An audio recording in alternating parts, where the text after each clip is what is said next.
Broadcasting from Orchard Park, New York, and Boca Raton, Florida, it's the Freight 360 podcast. From freight broker sales tips to sports talk, this podcast is all about helping you grow as a freight broker. We're your hosts, Nate Cross and Benjamin Kowalski. Let's talk freight. All right, episode 125, and that was an inaccurate intro, man. I'm broadcasting from Nashville, Tennessee right now. But and you're still in Boca, but I feel like it's about the temperature of Buffalo down there in Florida. So, I know it's that bad, but it's definitely chilly this week. I had to wear socks a couple days. It was like 49. Oh, boo-hoo. 2 pair of pants, a couple hoodies just to walk the dog. It was brutal. So we're gonna get the bad news out of the way first. The Bills lost in overtime on Sunday. I will be wearing a Patrick Mahomes Chiefs jersey as soon as Trey sends it to me, probably next week. But I sent Trey a nice special edition T-shirt, and he'll see it when he gets it. I'm sure he doesn't listen to our show every single week, so he won't know. But anyway, welcome back to Freight 360, everybody. We got a great episode today, all about quoting customers. This is like the whole prospecting and quoting and getting business side of freight brokering is really some of the most demanded content that we get from you all in the audience and in our pool of listeners. So we got a good one for you today. But first, make sure to keep sharing us with all your friends in the industry. We've really blown up our community, and we appreciate everybody that's been reaching out. We do apologize too. We can't answer everybody's question. We probably get 10 to 20 questions or forums that come in a week, people wanting stuff. So we try to consolidate the content and get it all relevant to the whole group. So, but absolutely keep sending stuff over, and we will get to as much of it as we possibly can. Ben, what's new in your neck of the woods? Not a whole lot, other than being cold. I'll tell you, I had some frustrations on the brokerage side this week. Well, you and I were chatting about that last night. Yeah. Just a group of carriers that I've been working with for a long time. Just getting them in line, trying to get them organized, trying to get their paperwork situated. And it's like anything else. Like, nobody wants to do these things until they're like absolutely necessary. So found myself just going through literally months worth of invoices for equipment that should have been taken care of during that week, during that month, right?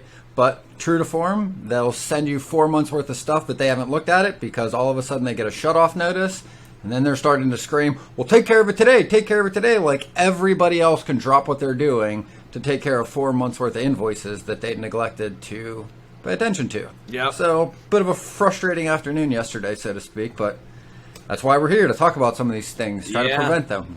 What you can, right? Yeah, so this is not today's topic, but I do want to ask you what do you think, who's at fault in this situation? This happened yesterday. So we had a 1-pick 2-drop load, and it was delivering to, I think, like Cisco or one of the really big receivers that they're very strict on their like appointment times and their rules and stuff like that. So the delivery was set up to do half of the truck to deliver one day, and then the other half the next morning. And I don't know the specifics on why that was the case, but that's what they wanted to have happen. And they will fine you if it's late at all, if it doesn't all deliver or if it delivers all at once instead of 2 different stops, whatever the case might be. So very clearly stated on the rate confirmation and explain to the driver that, hey, you need to make sure that this half is coming off tonight and the other half tomorrow morning. And our agent talks to the driver when they are there at their appointment. The first one, driver's like, yep, all good. She calls him the next morning, and he's like, oh, we delivered it all yesterday. They pulled the whole load off. And now the receiver is pissed because I love the way they phrased it, right? They pulled the whole load off as if like they had no responsibility and it just happened to them, right? Yep. So she's asking me, she's like, well, what do I do? And I told her, well, there's a lot of variables in here, but at the end of the day, we have to figure out who's at fault, right? It's not the shipper, because they have no responsibility in it. The receiver and the carrier and you, depending on what happened, probably shared some sort of joint responsibility. But I went through and she did everything legitimately the way that I would have done it myself and the way that she should have done it. She verified with the guy that what he was supposed to do. She clearly put it on there. It was even listed on the BOL for the receiver to see the details. And she told the driver, when you get to the delivery, if anything seems off or doesn't go along with our plan, call me right away. Don't call the receiver. Don't call the shipper. Call me right away and let me be the point of contact. Mm-hmm. So who do you think is at fault on this? Well, I would want to know kind of how it played out between the driver and the receiver. The first thing that went to my head was, well, if it's clearly stated on the BOL, the one thing I would do as a broker is ask the driver to make sure the receiver initials that line when they sign it, to just make sure they read it, right? Because there's a lot that is said that gets neglected in the heat of it. You're trying to get things unloaded. Maybe there's somebody else trying to get into the dock. The guys at the dock are just trying to get to the next truck, right? The ability to slow things down to make sure that information was clearly conveyed, I guess, would be my first question. So, like, did the dispatcher say the driver clearly stated this to the receiver, and the receiver said, "We're going to take it off anyway"? Yeah, that's where like the gray area is, that we can't get a straight story. So basically, what I ended up telling her was, I think you all have a little bit of responsibility in this. I said, I wouldn't ask your customer to give you any grace. Accept their fine, pass some of it through to the carrier, whatever you think is a reasonable amount, and then eat the rest yourself. It's one load, learn from it, and move on. I said, worst case scenario, you can eat the whole $250 yourself, and now you're only making $50 instead of $300. I said, lesson learned, move on, right? Sometimes you gotta. How did it play out? Well, how did it play out? Is that it's what? Still, she had to talk to her customer, and they're supposed to get back to her today and figure out what fine they wanted to issue, if any fine at all. So that's why I told her, I said, what you got to do first before anything, talk to your customer and get ahead of that and explain exactly what's going on and what happened. So, and the other thing is, that's the addition. Like, that's what I would add to it, is go back, and you want to come back with a solution to the issue, to at least be able to say, this is how we're going to prevent this from the future, right? The worst thing to do is when you go back and go, hey, this happened, how do you guys want to pay this, without giving them that answer, right? And that's how I would move forward, right? Is, look, this is how it went down. What do you guys want to do? As the broker, I would do exactly what you said. I would make sure my customer absolutely isn't paying any of it. That's definitely on the broker and the carrier. I would explain to the carrier, especially now if it's a consistent carrier that goes there often, I'm likely to eat more of that, if not all of it. If it's a transactional carrier, we're going to split it, or it depends on how clearly I felt that was conveyed to the dispatcher and how well I thought they actually listened and executed it, right? And that's very subjective. But again, that solution would be, moving forward, if you have something that specific where the driver needs to make sure they're notifying the receiver, because that might not be the receiver's policy. Again, like, it could have been the shipper's policy, and that doesn't happen on every load. Those drivers, I would have them initial that on the BOL. That way you've got clear, concise proof that, like, the receiver acknowledged it, decided to take the whole load off anyway, and you could absolve the driver and yourself as the broker of responsibility, because now it falls on the receiver. Yep. This is these are the situations in brokerage that will make you better if you take a positive away from them instead of just getting frustrated out of it. So, but I mean, there always is. This is the whole. I mean, this is the stuff that we talk about in our coaching all the time too. Is like, yes, you can learn a ton of stuff through our material, but until you actually go through specific situations or hear about someone else going through a situation like that, it's really difficult to dig deep into the nitty-gritty of what can go wrong. So, and there's a great tip, I think, for that. Just all of these situations in general, right? No matter where you originally feel the fault lies, right? Whether it's the shipper didn't communicate it, maybe the driver didn't listen, maybe the dispatcher didn't communicate it, wherever that lies, right? After you've let the original frustration pass, everybody gets all welled up and irritated, and it's frustrating, right? Especially when you run into these, no matter what causes them.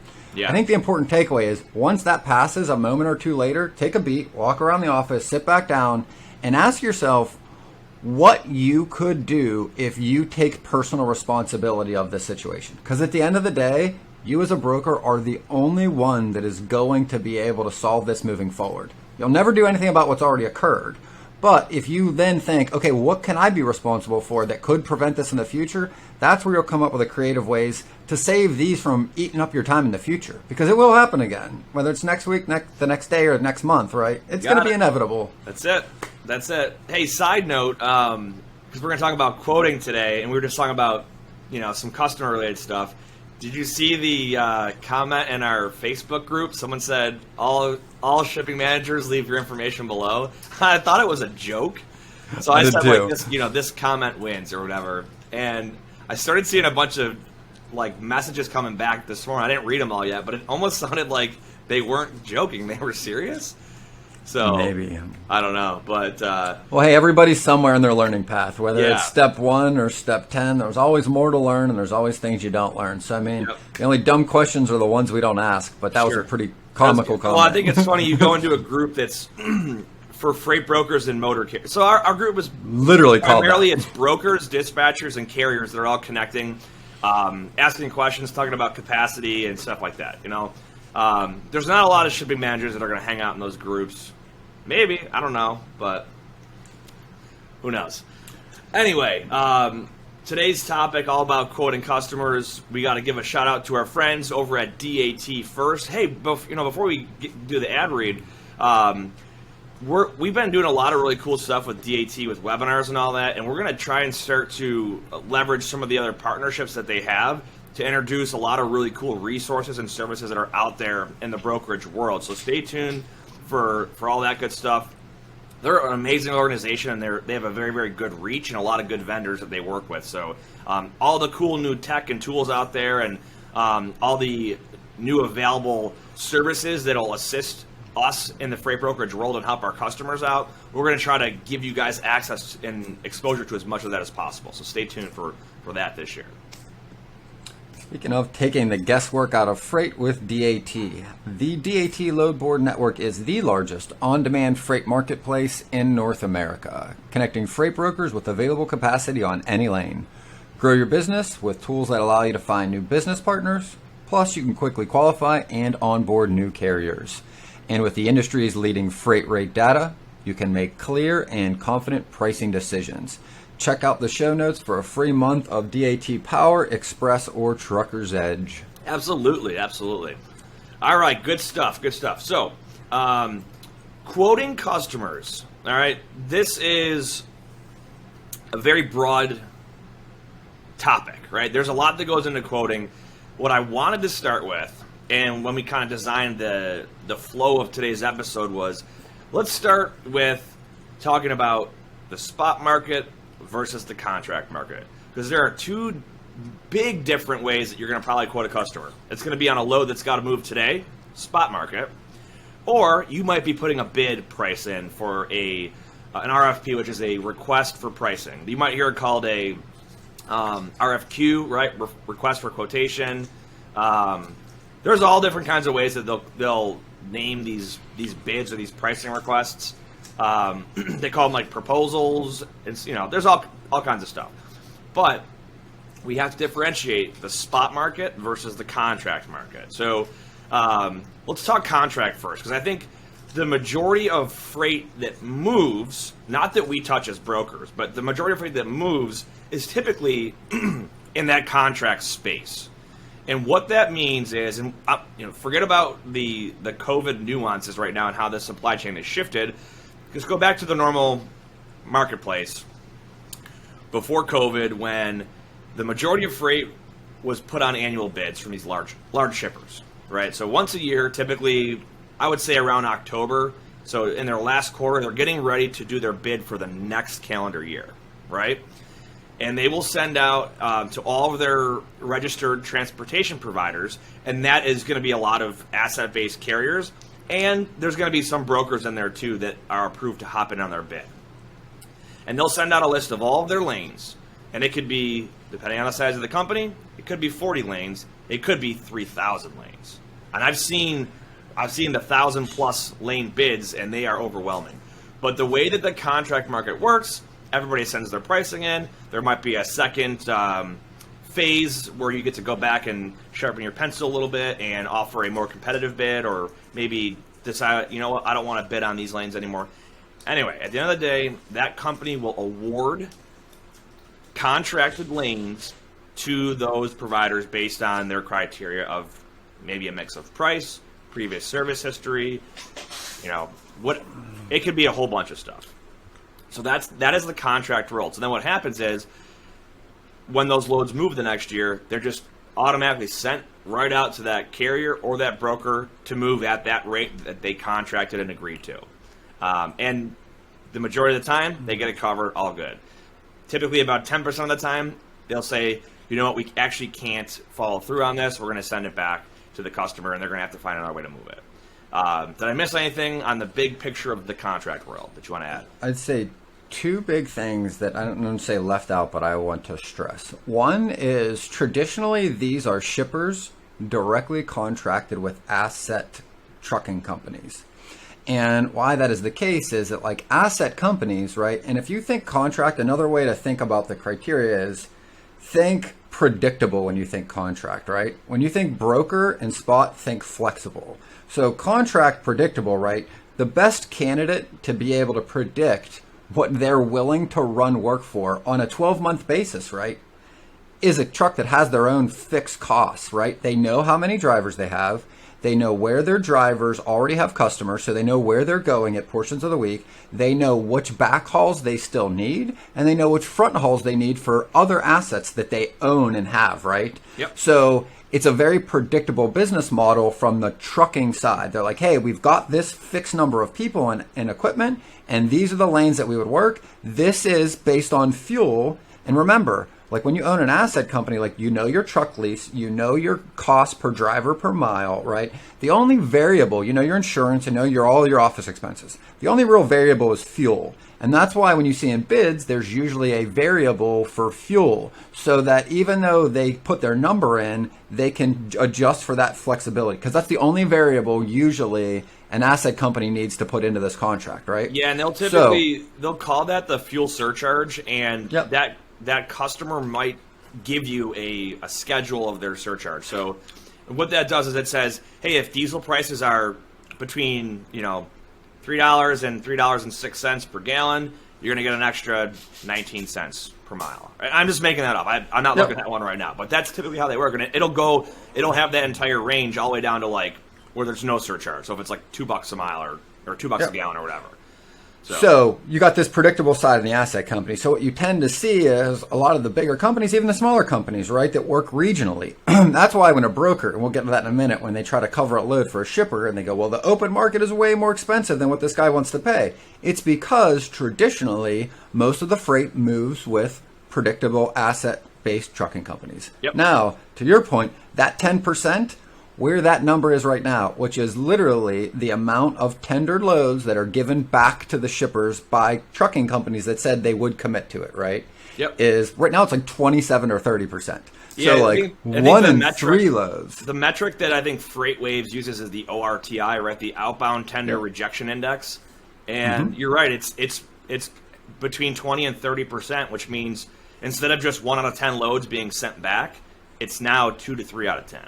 That's huge. Now, that means that there's 2 to 3 times as much freight out there that is now going to leave the contract world and move to what we're going to talk about next, which is the spot market. And one other thing I want to add, I know you said it's primarily asset-based carriers and the contract world. I don't have the exact percentage, but I think it's somewhere between like 60 and 80% ends up being awarded to those contract carriers or offered to those contract asset-based carriers, and the rest may fall into a small group of brokers that are allowed to bid on it too. So. Right. Now, here's 2 other caveats, right? Like, larger brokerages tend to compete with the asset companies on these bigger bids. And why they're able to is because they have larger carrier bases within their customers because they just have more customers. And they have lanes that they are already dedicated with like their carrier base. So let's say like I'm a broker at CH, right? I might have a large company we'll call like Dole Pineapple. And let's just say I move 85 loads a week for them. And let's say out of those 85, 30 of them go to the same trucks in the same lanes every single week, right? Well, now, even though I'm not an asset company, I know my drivers that work for me week in and week out, also want some backhauls to go back where they were going to pick up from. So now I can give my carriers what they want. They give me a below open market rate, less than what it would cost to cover it that day in the spot market. And now I can compete with the asset companies as a brokerage. Yep. So this is the normal trajectory. As your broker gets bigger and your carrier base expands, as you start booking more consistent regular drivers to run the same loads for you, you can now start predicting by being able to bid on contract freight. It will typically be lower margin than what you make in the spot market, but that's how you build some of that consistent revenue into your book of business. It's not going to be at 20% margins or even 15. Maybe it's 10 or 11%. Maybe it's 9. But you know the driver, so there's no risk. You don't have a lot of work posting. You don't have to cover them. All you're doing is distributing the loads and having your team make sure nothing goes wrong as they deliver them. So it's way less touch, way less work, but it's predictable. I was going to say, so the benefit of having brokers in a contract world is because people typically think, oh, broker, that you're adding one more layer of margin, it's going to cost more. That's not necessarily true, and you just outlined why, right? We as brokers have a much further reach into the market, right? We don't just have access to the 500 trucks in this fleet. We have access to the hundreds of thousands of trucks that are out there if we have the relationships established. And by having that reach, we can reduce the amount of empty miles that a truck has to drive, and we can put, this same lane, it doesn't have to be the same carrier every single time that lane runs. We can plug and play as needed. So yes. So another way to look at this, right, is when a broker takes a contracted lane, they have the ability to go to the open market if the truck expected to pick it up can't. An asset company does not have that authority. They cannot go to the open market. So think about like an analogy I heard somebody use. It's like a pickup game in basketball. Somebody shows up with their team. They know who plays what role. They have a certain amount of people. The other coach can pull from anybody in the community and just go, hey, sub somebody in. Somebody gets hurt, bring anybody in that can play ball that meets the requirements we can play, right? Yep. So it's a deeper bench, right? They literally have access to the whole community or the whole market, where the asset side only has what they know they have. That number doesn't change unless they buy another truck and hire another driver. You're absolutely right. And the risk to a carrier just trying to grow too fast, they don't have enough business to keep their trucks all moving, and they have empty miles in there or drivers sitting idle, it's going to really, really dig into their profit. So, all right, that's the contract side. Now let's talk the spot market, right? And this is where primarily, as a new freight broker, this is going to be where you spend all of your time. You're prospecting, not what can I contract for the next year, but what is available right now? What problem loads are out there that I can work on, that I can help solve a customer's problem and get this load moved for them? So hold on one second, because I want to define problem, because we get asked this a lot. So the problems you're trying to uncover with a prospect, a shipper you're speaking to, are the ones we just described from the contract market. You are trying to ask questions to determine which of their contracted carriers gave them a load back. Which of their contracted carriers give them the same loads back every week? Which of their contracted carriers have taken or committed to lanes that they just don't have the capacity for? So you're basically prodding to find the holes left by the contracted carriers so that you can, in a shorter amount of time, fill the gap that the asset company is not able to. You're absolutely right. Now, when it comes to pricing, think about this. When you price for a contract rate, like for an entire year or a whole quarter, you're going to give one price and commit to that for the entire time, right? Now, when you're going to quote on a spot load, so a load that's available right now that has to pick up today or tomorrow, you are subjected to whatever's going on in the market, not just today, but this hour, right? Because stuff can change throughout the day, not just day to day, but within a specific day. So the cost to hire a truck at 10 a.m.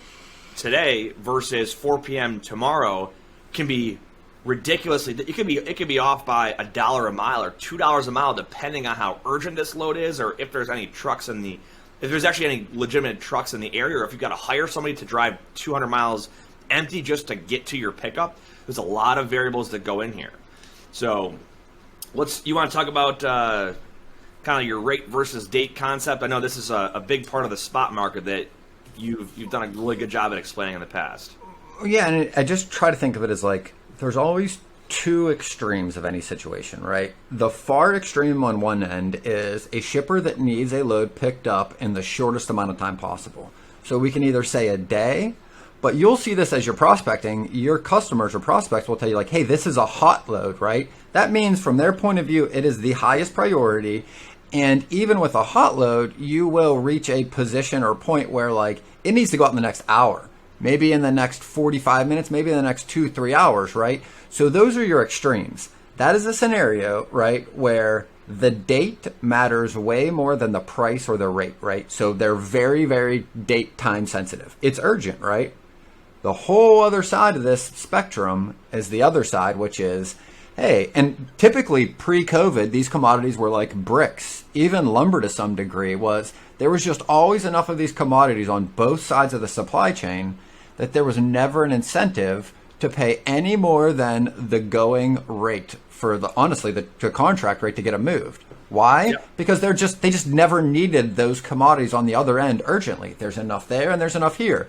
Keep it moving from one side to the other, but it never becomes a last minute urgent situation. And that variable, how urgent it is what's going to determine how high your margin is. The more urgent, the more they're going to be willing to pay, the more work there is for you, and the more risk there is. The more you fall on the other side. I want to stress that you just brought up, the pre-COVID thing with building commodities and building materials. So many times I would see brokers that you get a lot of these like brick or lumber or whatever kind of shippers that they're positioned in a way where they're going to have like 500-mile runs, right? And probably $2 a mile on average. So they're going to pay $1,000 and they're not going to budge at all. They're going to pay $1,000. They're telling you how much they're going to pay for it. And I would see brokers that are covering it for $950, $960, $955. So you get brokers that their business model was, I'm just going to do a high volume and make like 4 or 5%, just consistently over and over. And they could get by on that if they had a large enough volume and their cash flow could support it. That is not how the market is right now, though. But that is how things were in the past in a lot of those building material commodity shippers. So, but anyway. But I think that's another important thing, because we get asked this a lot, like, where should my margins be, right? I worked with 2 of our clients yesterday on this very topic. Was when you look at your whole brokerage, right, it's a blended rate of all of your customers. So it's important to know what that is, and it's important to know what that is as a function of really what your profit margin needs to be. Like, you should also know how much you need to make to cover all of your fixed costs per load, to know what that number is that you have to be above before you're even profitable. Because maybe 5% is enough. Maybe your operating expenses are 5%. So maybe like you need 8 to even earn 3. So the first thing I would say is know that number, what your cost is on a monthly basis divided by your average amount of loads run. That'll give you that number. But the more important caveat is like when you get into margin, right, which is really just the dollar equivalent of risk for a brokerage and a shipper, right? That's what you're pricing in. You know, the closer you are to urgent, like if I got a customer that needs us picked up this morning, I'm going to tell them flat out, like, I'm going to go tell you what the market is at right now. I'll tell you the range I think I'm going to pay. But if you really need this, I'll get you the truck, but I don't know what it's going to cost. I'm going to come back and I'm going to add a margin for my time. And that's what the cost is going to be. But if they're going to give me a couple other days, then okay, we'll try to get you that cheaper truck every day. And if you're telling me it's got to get out by Friday, well, by Friday, then it becomes a, urgent load. So these are the conversations you're having with your prospect to determine really what rate you're going to bring back. Because everyone goes like, how do I come up with the perfect rate? Well, you only can come up with the perfect rate if you have the context of the situation, right? Without it, and that's where people get into this issue where they're spending all this time looking through all of this data, whether it be DAT or freight waves or any of the information out there. If you haven't asked enough questions from your shipper, you don't know what you're trying to fit in there. You don't know the context. You don't know if it's perfect. You don't know if they want closer to contracted because they're willing to wait, or if it's urgent. And I can tell you this, they are not going to just flat out tell you that, because that's the hand of poker they're playing. They're telling all their brokers and everybody they work with as much information as they can to get the lowest price that they have to pay. So they're not going to be super forthcoming, which is why trust matters so much to being good at this job, because the rate you give them is a function of the information you get, and the information you get is a function of the amount of trust and rapport you have. So I know that we're going to hit on like tools and stuff here in a little bit, but I wanted to just echo what you said. So there's a reason that DAT and Truck Stop, with their rating tools, they omit the upper and lower, like 5%, bounds, something like that, because there are going to be those loads that are so urgent that they end up paying 2 to 3x the market rate to get them moved right away, and we don't want that data to be reflected in our rating tools, right? Same thing goes with if you get that ridiculous backhaul that the guy takes it for half the market rate, right? We don't want those outliers to be factored into our overall. Here's the thing. Yes and no. I'll agree with you, and the fact that like they are omitted. Examples, right, but why you don't want them is that you don't want them when you're looking at that information for a contracted or longer term situation, right? That's the only time you really look at that data. If you've got a load you got to cover today, none of that really matters. It only matters for a starting point. What really matters is that 5% that is omitted when you look at the historical data, 3, 7 days, 30 days, 6 months, and a year, right? That helps you to predict, hopefully, the predictiveness of this year. What is it going to be over the next month? The reality is if your customer is telling you they need this picked up today, that shit don't matter at all. What matters is go to the load board, see what the other brokers are posting, because that's the information of the 5% that is omitted in the contract side. So when you look at RateMate, right, and it gives you all of this information, or RateView, right, when you want to find out what it costs to cover it today or this morning, that 5% that is omitted over there, you will find by looking at the open market, what freight brokers are posting that load for right now, and by posting up this load to see what carriers bring back to you. So let's kind of get into some of those tools. So we mentioned, I'll tell you the 3 that I've worked with primarily: RateMate from TruckStop, RateView from DAT, and most recently Sonar from FreightWaves. And the way that they get their data is important, and if you're looking at a rating tool, I highly encourage you to ask whoever you're looking at, where is your data coming from? How do I know that this is accurate information? And how do you omit the upper and lower 5%, right? Ask those questions and figure that out. The reason being, if a company just says, we kind of look at, yada, yada, yada, and this is where we get our rates from. It's like, well, we need concrete evidence. So like, for example, DAT. Right? If a company has, if they financially process transactions, they have verified rates. So if you have a factoring company that is part of your company's umbrella, that is real information, right? You're going to actually see what a broker paid a carrier for on that lane. That's real data. For example, Sonar from FreightWaves. It's a very, very expensive tool, but it's a really cool one if you're an analytics person. They have a co-op of like 25 mega brokerages in the country that all share their data every 24 hours. And they have within a 24-hour actual data, set of data points there. Whereas usually like DAT, you're going to see 3 days, which is still fairly good, but that's 3-year-old data. And even 1-day-old data, there's going to be fluctuation up and down from whatever you're looking at. So, yeah. But I like how you brought up looking at what other brokers are posting their loads for, because that's a great tool that a lot of people, they don't use, right?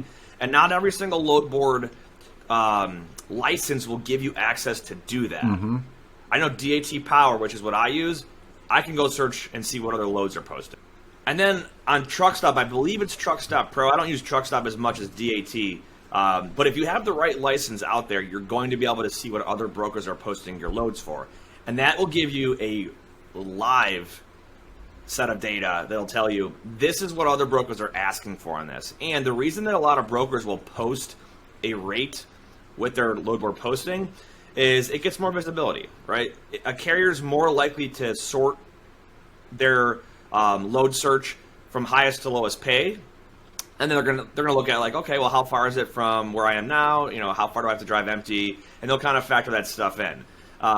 And with capacity as competitive right now as it is, brokers need to stand out if all they're going to do is post a load on a load board. So just some food for thought there on using the load board in that sense. I think there was also a really good analogy I saw in the news this morning. Obviously, the stock market has been fluctuating a ton over the past 2 days, right? And there was a graph that really explained how all markets function. I think it's really appropriate here, right? It was the S&P was down like 9% yesterday, and it kind of came back. It was down like 9% yesterday and came back up. But the graph was, and like everybody gets all worried, like, oh, what is this doing in a day, right? But the reality is that most people that have their money in the stock market have it in there until retirement, long-term investments. And that's exactly what they said. They're like, hey, yeah, it might be down 10%, but over the past 5 years, it's up 90%. So this isn't really relevant unless you are a day trader or trying to make money scalp trading on a daily basis. If you're leaving your money in there, just like in the contract market, if you're willing to wait long enough, the variability in the short run doesn't matter. And that's why you spend time looking at historical data, right? What has the chart look like over time? See, it's like not timing the market, but time in the market, right? Exactly. So, yep. Interesting analogy to freight brokering. But think about that on the contract side, right? Those contract rates that are the same that they've agreed to all year, they're going to have loads or lanes on certain days where they make a ton of money because capacity costs them a little bit less, right? And then on the flip side, they're going to take hits. Well, and that's an important point. When you really look at these bids, and you've worked in them as well as I have, when you go through these hundreds of lane bids, you're basically pricing in on what a year looks like. And a year does not look like this if you look at it on a graph. A year looks like this, right? It goes up and down based on the volatility. But your price is set as a flat line. So if you've got this line, when the market looks like this, maybe you're not doing so well. But when it's like this, you're doing very well. So when you price in this, right, why you see bigger companies do this as opposed to newer ones is you don't have enough information and you don't have enough predictable carriers. So you can't really guess what it's going to cost you to cover this lane every week all year. And COVID and everything that's happened, right, we've just got more volatility. Which is why, back to our early explanation, why you're seeing 27%, upwards of 30% of loads given back. Because an asset company that booked a load for $2.75 a mile just gives it back if they can get $3.50 a mile in the spot market. Because there's no repercussions. There's no legal penalties. Nobody sues anybody. The only repercussion is they might not give you that load the next time you bid it next year. And that's really the only risk when you don't pick up loads for a shipper.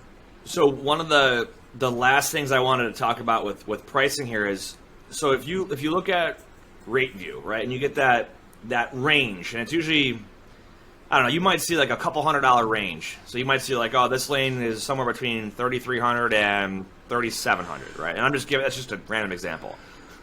When you talked about rate versus date, if your customer wants the correct, that they're very price sensitive, that price range will give you an idea of where the market is, but you're not going to find a truck right now within that range, right? You can tell your customer, communicate with them, hey, if you give me some time to work on this, I can probably get you a truck somewhere around this range, right? Yep. Whereas if this is urgent and it has to go right now, like you said before, I don't know what it's going to cost you.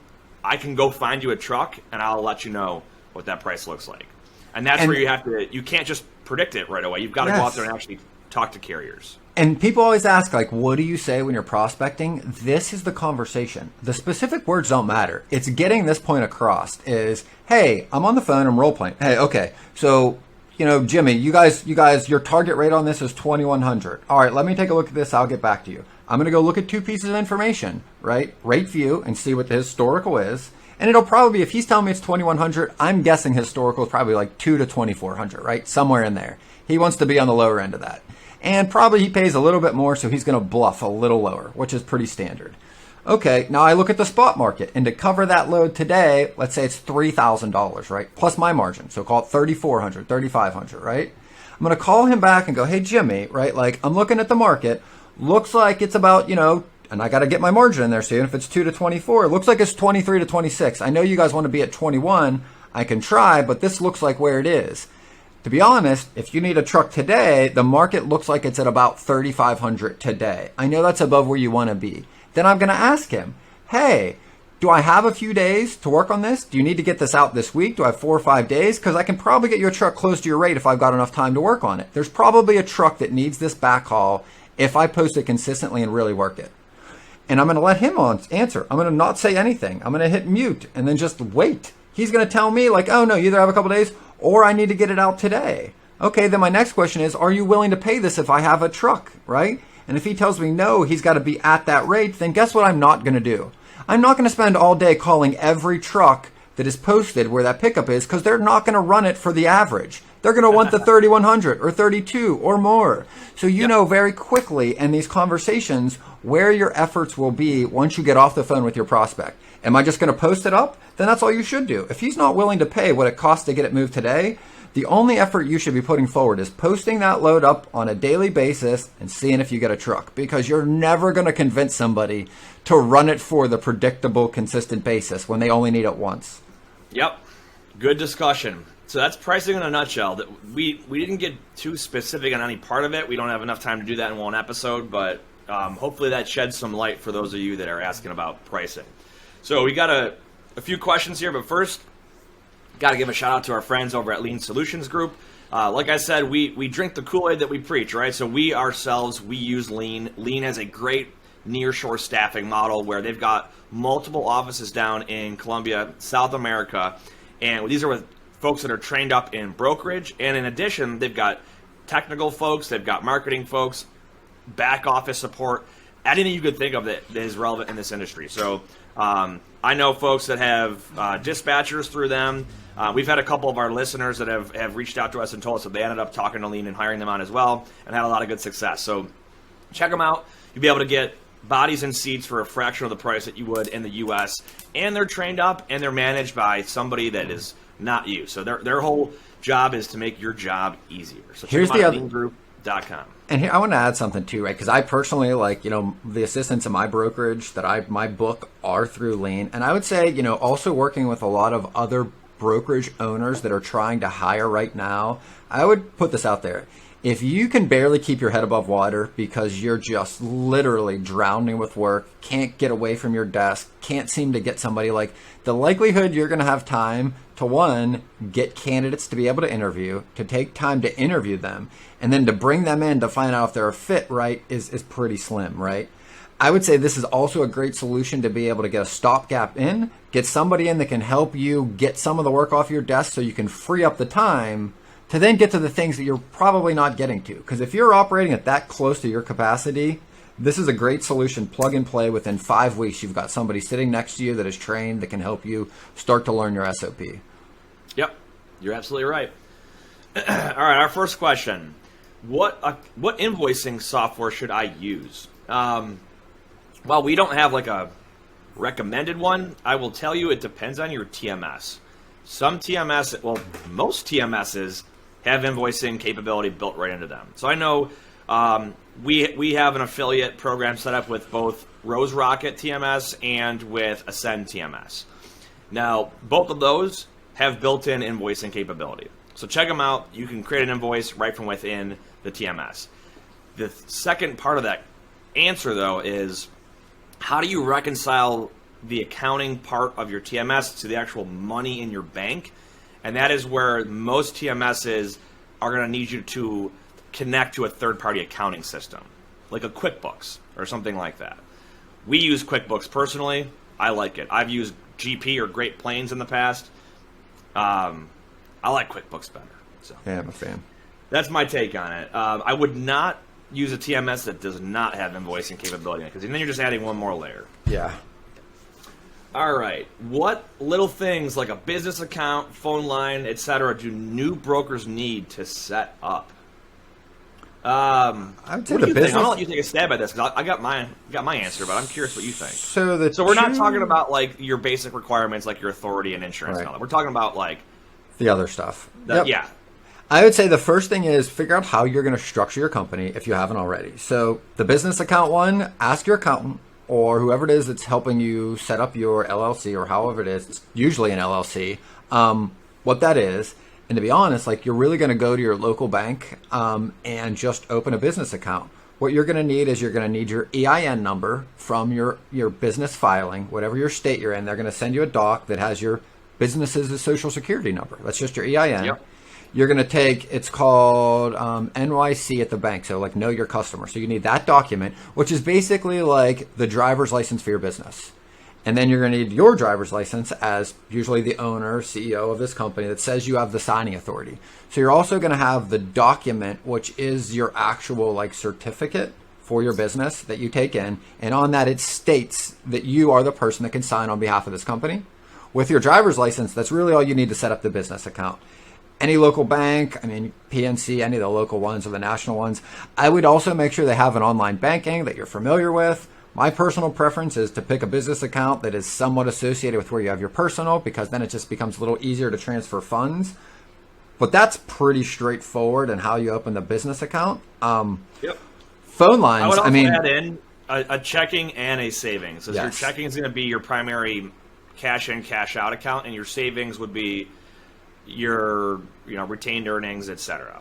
Right. So. And the next thing is speak with your accountant on how this is going to impact you on the personal tax basis, how it should be structured, how you should be distributing money from that business account to your personal, because there will be ramifications depending on how it's distributed. Whether there's a payroll company in between the company and your personal bank accounts, or if it goes directly to it, your accountant will be the best person to describe what fits your personal tax situation on how that money actually gets transferred. And if you're a single owner LLC, for tax purposes, it's essentially going to be looked at the same way as regular earned income. You're just paying yourself. So, and talk to an accountant, they'll usually tell you, hey, when you pull money out to pay yourself, put a certain percentage aside to pay your taxes. And based on how much volume you're doing, they'll be able to give you an idea of how much that should be. Biggest advice we could give you is to get ahead of what you think that number is and to set aside quarterly. The last thing you want to do is to be living on every dollar you bring in, and then the next year you go to file your taxes and find out you're tens of thousands of dollars in the hole. Yep. So then business phone, absolutely. There are some very, very affordable options out there. You could pay $10 a month, $20 a month, depending on what your setup is. Great idea to have a business line. You can usually get like an actual VoIP desk phone that no matter where you are, as long as you're plugged into the internet, that phone number will ring to that phone and you can forward it to your cell phone if you need to. But I love how, Ben, how you always mention that separating your personal cell phone from your work number, it gives you a sense of peace when you're prospecting, because that person, if a call goes bad, they're not going to call your cell phone and yell at you for being an idiot, right? It's a little bit of separation. Yeah, and you got that confidence. The other things about phone lines I want to add is, one, I know you don't have to shut this off now, but if you're going into this and you're going to build a book, there's going to be a time where you want to be able to shut off. So like, even though your customers will have your cell phone, you want to be able to direct them to a business line. You want it to be a desk phone because there's a different mentality dialing through a desk phone than on your personal phone, right? It absolutely has a different mindset. And I would say the other thing to make sure you have with whatever phone line you're picking is the ability to record the calls. One of the best things you can do if you're not at the place where you can hire a coach or bring on somebody to coach you is at the end of every week, every day you should do this. Write down the good call you had, what time, and write down the bad calls you had and what time. And at the end of the week, sit down and go through and listen to them when you have time, where nobody's calling you, nobody's bothering you. You have literally just the ability to sit and then evaluate because you will learn so much by hearing your own tone versus their tone of voice when you're outside of the call, when you're listening to it without the emotion, without the anxiousness, without the anxiety. Yep. So that's your business account and your phone. There's a whole bunch of episodes on other tools that we recommend, and it's in a lot of our content. I will also tell you, one of the things that I'm big on is having a second monitor. Yes. I find it hard to operate in this industry without one. Like, I'm on the road right now. I don't have one, but I have an iPad right next to me, so I can have two things open at once. I kind of rely on it. I usually when I'm in my home office, I've got two monitors. I've got my laptop if I need a third monitor, and I've got my iPad, which is a potential fourth monitor if I needed it. So, and here's why. People always ask the practical reason, because I've run into this too. Like, I bought a laptop and I never take it off my desk for that reason, because I can't stand using it without the other screens. And it's because you just need more desk space. Like, if you're working through an invoice and you need to enter it into a TMS and you're cross-referencing it with a bill of lading, very often you need like 3 full documents that you're able to look at the same time. because it's very tedious to try to go, okay, does that number match this number, and switch between the screens. And primarily as a broker, like that's one of your biggest jobs, is making sure the information that goes to this person is the same as that person, which is the same as what you have. Yep. Absolutely. I love the multi-screen. I've seen people that have like 4 or 5. All right. Last 242 inches. What's that? One of the guys I work with, he's got 242 inches that are stacked on top of each other. The 2 curved 42s. Yeah. But now you can delineate them, so you can like cut it up into how many screens you want. That's my next investment. This year I'm gonna have 2. I've seen those. Those are pretty cool. All right, last one. How can I get set up with Fortune 500 companies or the other large shippers? I'll give my quick input, and then you've probably got more experience than me on this side. If you are a small broker or you don't have a large carrier database or carrier network and you're asking this question, you probably don't have much of a shot, because they're going to look, there's a lot of requirements that these folks will have. It's not to say it's impossible, but it's a lot more difficult if you're brand new or you're small or you don't have a big carrier network reach. You may want to start with some more small to mid-sized companies before you go into that. It takes a lot longer to set up with them. There's a lot of red tape. There's a lot of requirements. Give me your take on it, Ben. Mine is, if you do want to, even if you are new, make this no more than 10% of your prospects. So as long as the other 90% are mid-sized to smaller shippers, if you're in your first year, having 10% of your prospecting to be these huge companies, for me, it was really important. And I'll tell you why, is that's where my excitement came from. I just had a lot of energy of wanting to chase and hunt this whale. Regardless of whether I hit it, like, to me, it made me excited knowing I had this long bet that could pay off a lot. And that's where I got a lot of my energy. So even though you're not going to get them likely in your first year, I would say the first thing is proper expectations. To your point, it's going to take 14 to 24 months to onboard with a Fortune 500 company. Definitely Fortune 100 to 200. The bigger they are, the longer the procurement. You are also going to need to take a different approach. You're going to, one, need to figure out what your value add is to that organization, whatever it is. Maybe you ship to their customers. Maybe you pick up to their customers. Maybe you specialize in their freight. It doesn't matter what it is, but you should have that. And the next thing is, when you're planning this out and you're playing the long game, right? You're not going to blow up everybody trying to close them in a month. You're literally trying to talk to 1 or 2 people every month or every 2 months and try to add another person. So you're like literally developing relationships with advocates in that company. So maybe you talk to somebody in accounting, maybe a couple people in logistics, maybe a logistics manager, maybe somebody in procurement over a whole year, right? You get to know a little of the people. You use referrals to get from one person to let you talk to the next, until eventually you've got a really good handle on their requirements for procurement, what they're looking for, what lanes they actually need help with, and what's important to them. And if you found a need out of any of those things, that's what you're basically building or selling to them on every one of these little calls over this 1 to 2 year period. I like that. 10%, right? 10% of your time. Because think about this. Worst case scenario, if in that first 12 months, if you don't get any freight out of them, it doesn't really change your life. It was only 10% of your time. Mm-hmm. So, good stuff. Good episode. Good discussions today. I don't know what we have for next week yet. We'll see what happens. Send in all your questions, everybody. Maybe it'll be our topic. Yep. So. I like this. I think it's gives it a good spin, and I don't know. I kind of like going through the questions and turning it into an episode, to be honest. Likewise, man. Likewise. Well, cool. You got any last thoughts here for us, Mr. Kowalski? Whether you believe you can or believe you can't, you're right. And until next time, go Bills, even though it was a rough week.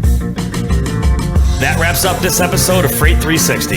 Check out the show notes for links to anything that we've referenced on this episode. And make sure to visit us online at freight360.net to see our entire library of episodes, videos, blogs, and more. And make sure to check us out on Facebook and subscribe to our YouTube channel for daily and weekly tips and content. And if you'd like your question answered on the show, fill out the Contact Us form on our site, and we'll see you next week.